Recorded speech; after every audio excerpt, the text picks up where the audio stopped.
洋洋，杨警官来找你。他来做什么？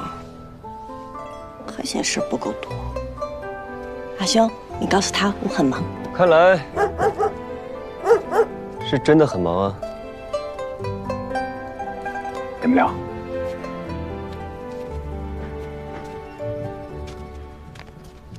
蜀红寺正在染制，杨警官未免督促的也太勤快了吧？毕竟是共锦染丝，可不能掉以轻心啊。那您看看这蜀红，可是你想的那蜀红？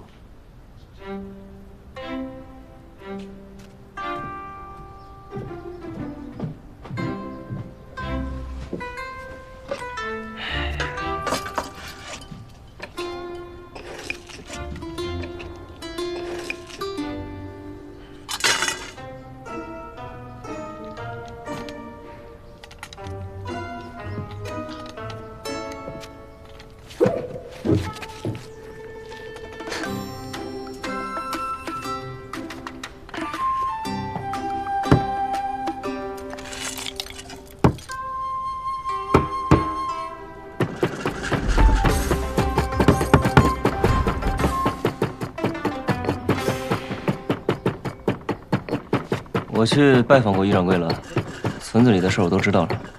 哦，白胜我也查过了。哦，哦，他可是个精明的商人，来历不明，不知所图。这我知道。但是这益州城一大半的商人，哪个没点城府，没有危险呢？起码他不怕牛家，也不怕赵家。若有必要，与其选择盘根错节者，不如把这个新入局的拉到自己这边。既已无路，何妨一搏？是这么个理。季莹莹，我不是想阻你行事，我只是想告诉你，那样一个不知底细的地方，这样一个来路不明的人，你就不能喊上你的盟友，陪你一起，这很难吗？当初是谁口口声声的啊，叫我给他托底的？你凶什么？之前赵修元也说过会一辈子站在我这边，可是结果呢？我与他青梅竹马，尚且如此。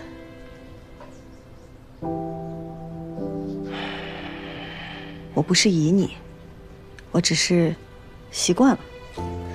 不能握在自己手中的都不敢依靠，只有靠自己的双手，让自己强大的快一点，再快一点。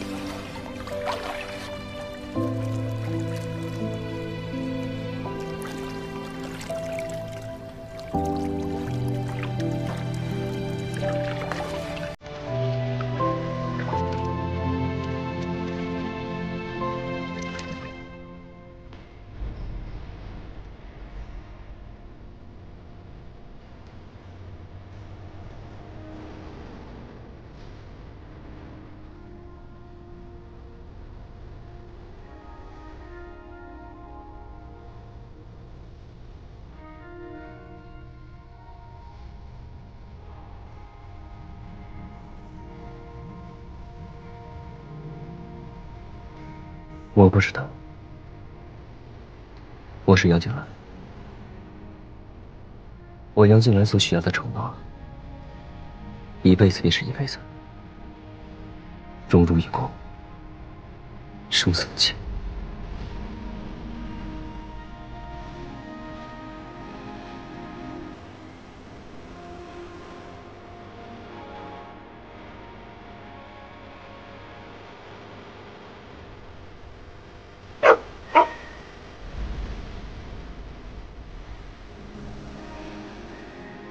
知道了。你有杨三郎这样的盟友，是我之幸。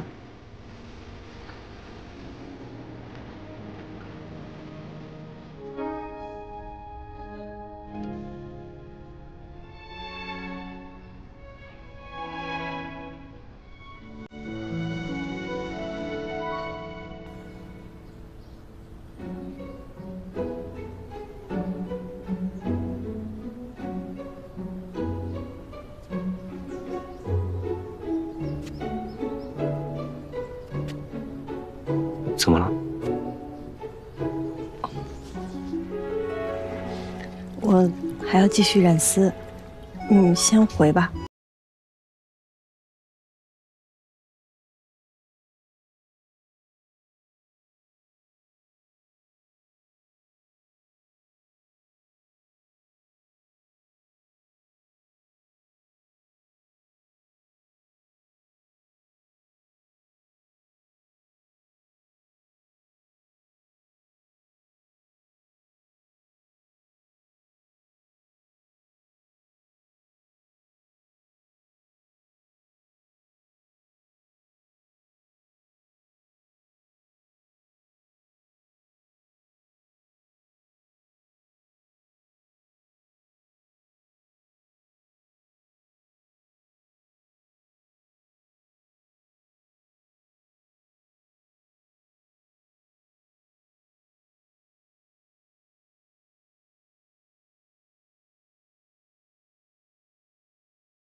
阿兄，我想到一个锦上添花的好法子。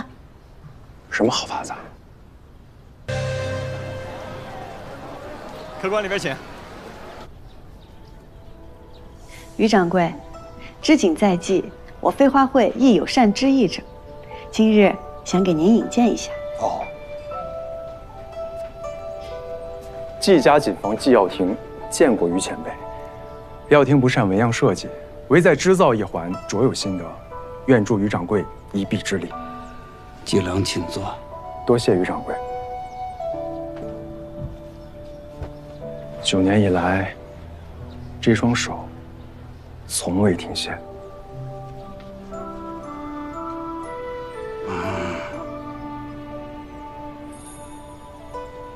季郎技艺不减当年呐，我于家织锦坊恭候季郎君。多谢于掌柜。于掌柜，我今日来还有另一件事。这禾穗锦虽然历史悠久，古朴醇厚，可是时人多求新，光靠上面的纹样怕是不足以吸引人。我想在不改变原有花纹的情况下，增加其生动性和光泽感。譬如通过丝线的颜色调整，或是纹路重构，使其流光溢彩，织出一幅禾穗流波锦。禾穗流波锦。金色禾穗随风起伏涤荡，卷起万千岛了。锦娘子，这锦的明暗光泽，一般来说，取决于丝线的光泽、颜色的配比、织法的组合而决定的。若要尤为突出这波纹流动之感，那在技法和颜色配比上就要推陈出新。当然，其难度呢，不亚于研发一种新锦呢。如今，这禾穗锦的花本，我还尚未还原出来，你又要我织出波光粼粼之感，真是难上加难呐。我阿兄昨日也这样说，但是茵茵认为，我们既然要织，那何不把它做到最好呢？配色我可以帮得上忙，纹路我们可以借鉴蜀绣技艺，但是在织法上还得请您还有师傅们多多研究了。季娘子，这研究禾穗流波锦呢，它不只是技法上的问题。那还有什么别的问题吗？没有钱就没法织锦。季娘子，一种技法的研发，初期就要投入许多钱帛的。可余家和飞花会，我之前送过去的不够吗？感谢季娘子的资助，才保证我余家的工人和织机。可是，要研究新井，需要多少？至少90贯。于掌柜，您与我阿兄只管负责研究如何织，钱的事情。钱，爷要钱有钱，要长相有长相，那他凭什么不喜欢爷啊？是3国酒。季娘子，您接着说。钱的事情，我来想法子。法子，他不喜欢爷，爷有什么法子呀？爷也不长在身上。于掌柜，看来我得好好的去安慰一下我们的名誉会长了。失礼了。爷都想。这季娘子倒是想了个好主意，可这些人不是怕得罪牛井，不敢买飞花会的丝吗？这几年，他们敢买吗？大姐夫背后谁家没有靠山呢？为了洗光丝得罪牛井，的确不值。但是锦就不同了，重利之下必有勇夫，便是不买，也得过去看看。爷知道爷很潇洒，你也没必要这么看着爷呀。你这个人啊，看似肆意不羁，其实呢，还挺通人情世故的。逆死我！走吧，看看热闹去。老夫。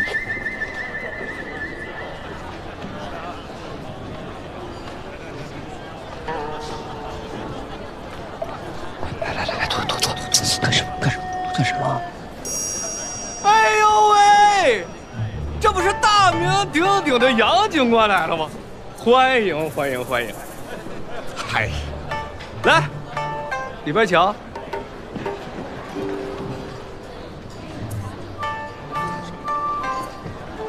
14啊，之前都是别人来招待你，怎么如今换做你来招待别人了？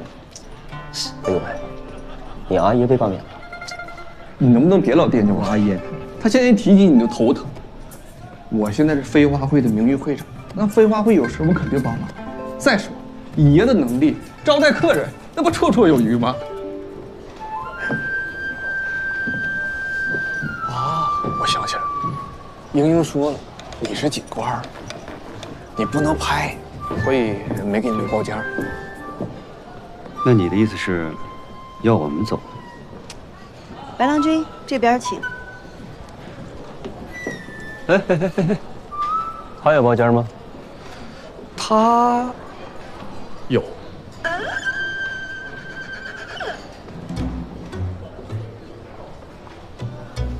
看来季娘子是不欢迎我。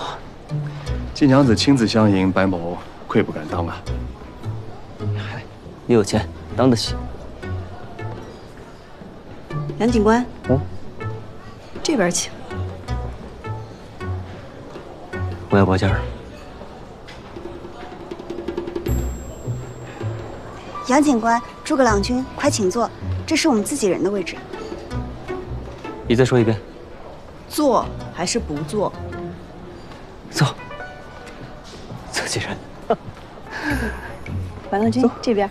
坐。自己人。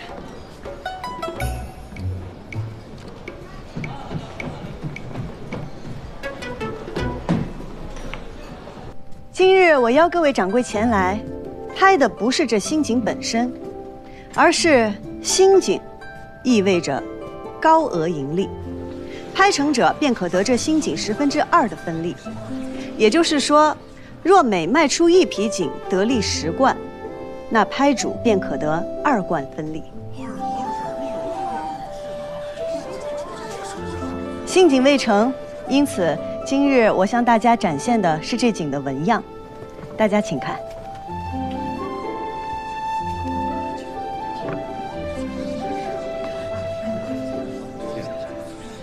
在益州城外有一处名为古北村的地方，世代信奉祭神。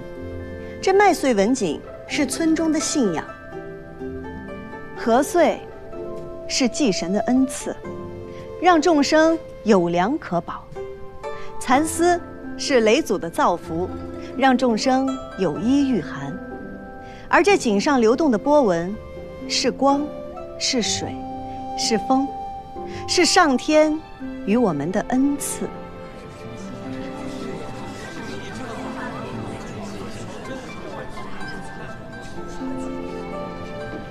20贯起拍，竞拍开始。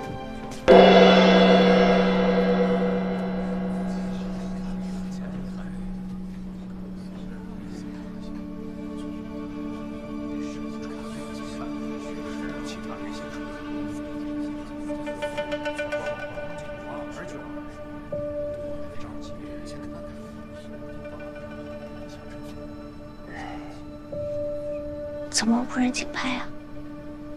他们大概是在担心演制不出来吧。诸葛郎君，我们飞花会是绝对不会骗人的。我不是那个意思。那些钱对于这些人来说不过是9牛1毛，他们不是不信，只是没人想当第一个出头的。你不会要拍吧？这警官要是拍了假，谁还敢出价？我没钱，捧个人场。哎，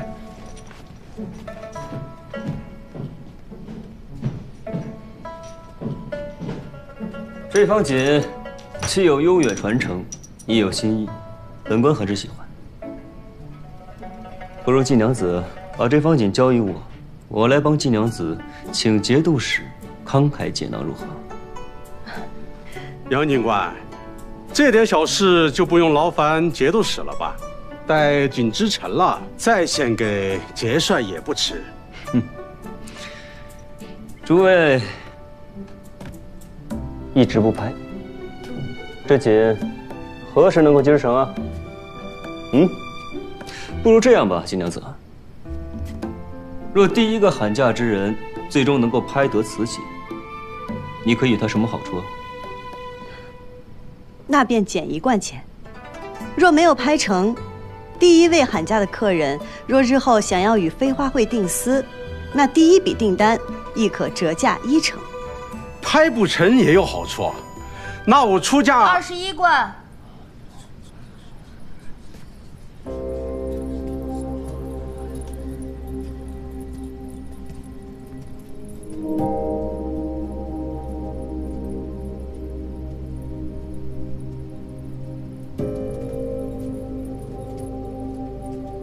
21贯，诸位可有再加价的吗？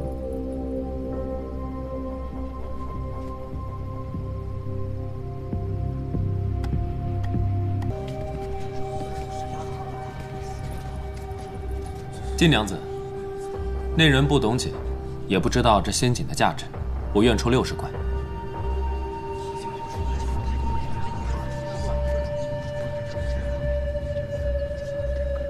拆自家夫人的台，帮别的女子抬价，夫君做事当真别具一格呀。不如夫人。赵家主，赵二夫人，我记得今日没有给2位送过拍卖会的请柬啊。我们慕名而来，怎么，我夫君拍了这锦，季娘子想要不认账吗？2位之前不在，自然也没听我介绍。这锦寄托着古村的信仰，古村世代信奉祭神。在拍卖会之前，村里的李正还特意算过一卦，晋沾兵戈之人。所以我未请2位，2位也不能拍，抱歉。什么时候野村的习俗也需要锦王去遵守啊？诸位可还记得这1周锦业是以谁为首啊？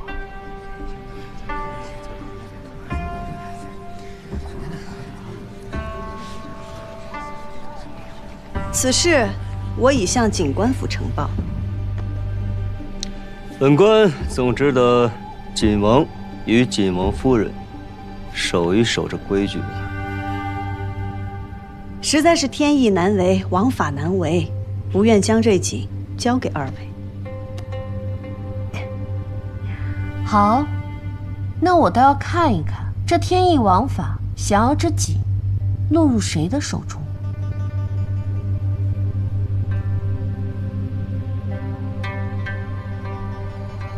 好，那我就让赵尔夫人好好看看。请帘幕。匹夫无罪，怀璧其罪。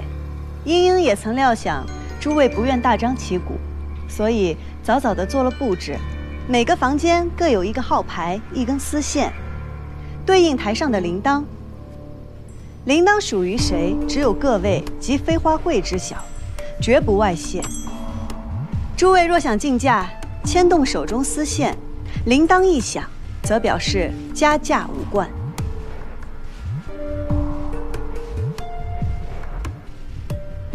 各位，竞拍继续。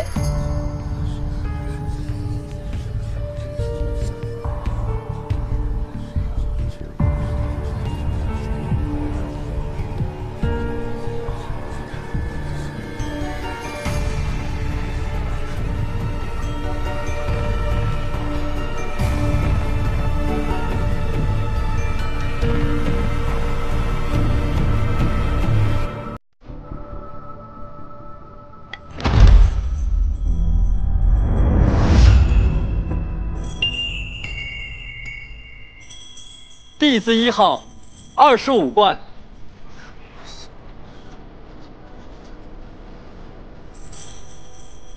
皇子2号30贯，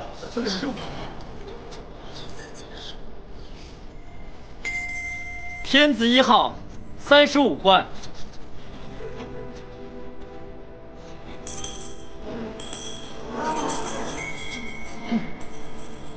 弟子1号座50贯。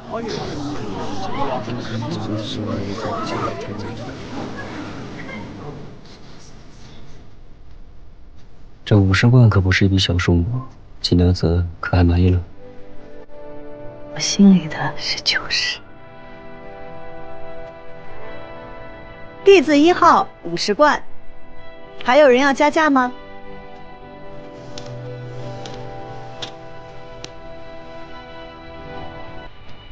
杨家愿出70贯。是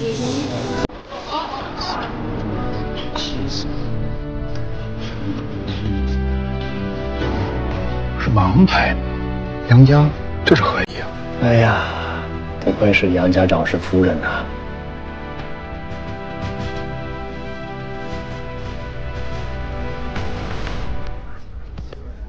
先生，还不到90，你看起来似乎一点也不为我担心啊。论起做奸商，还是季娘子更具天赋。我更是期待你的后者。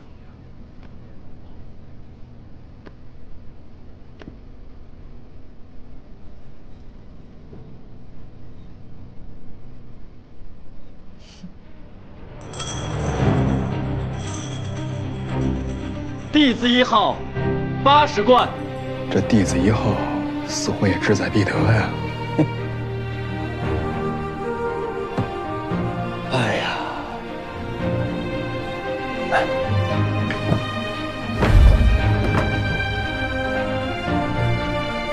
白某愿出90贯。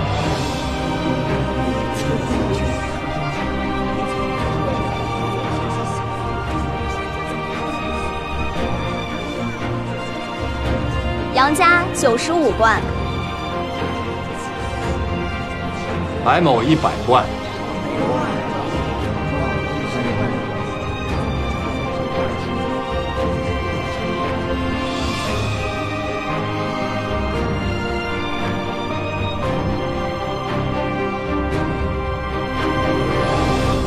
100贯依次。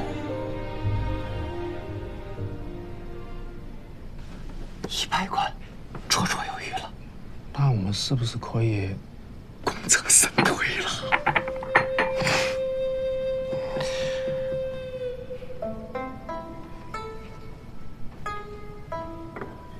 ？100贯2次。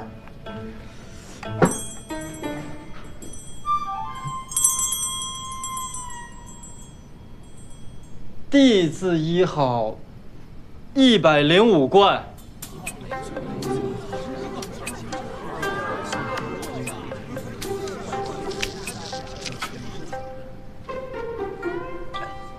多亏爷这好点子吧，但是你们都不懂人心。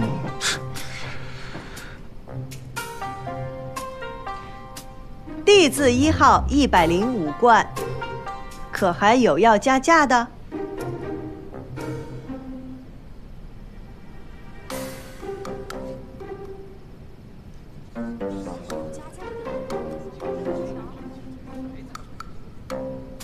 ？105贯1次。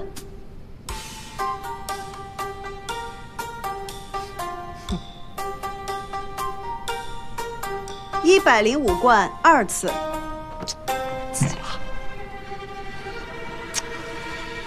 不应该呀！爷叱咤赌场这么多年，分明看出白胜那小子实在比他。这个事情要搞砸了，英英会杀了我们的。你的。白郎君，还要加价吗？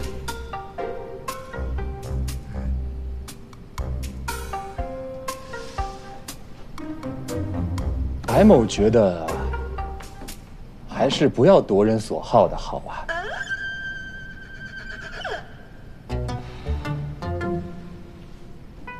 季娘子，您请吧。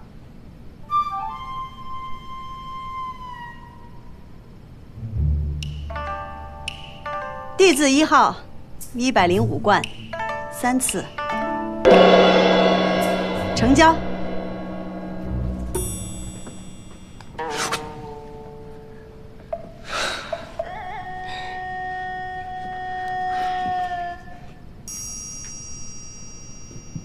13、14吧。逆子。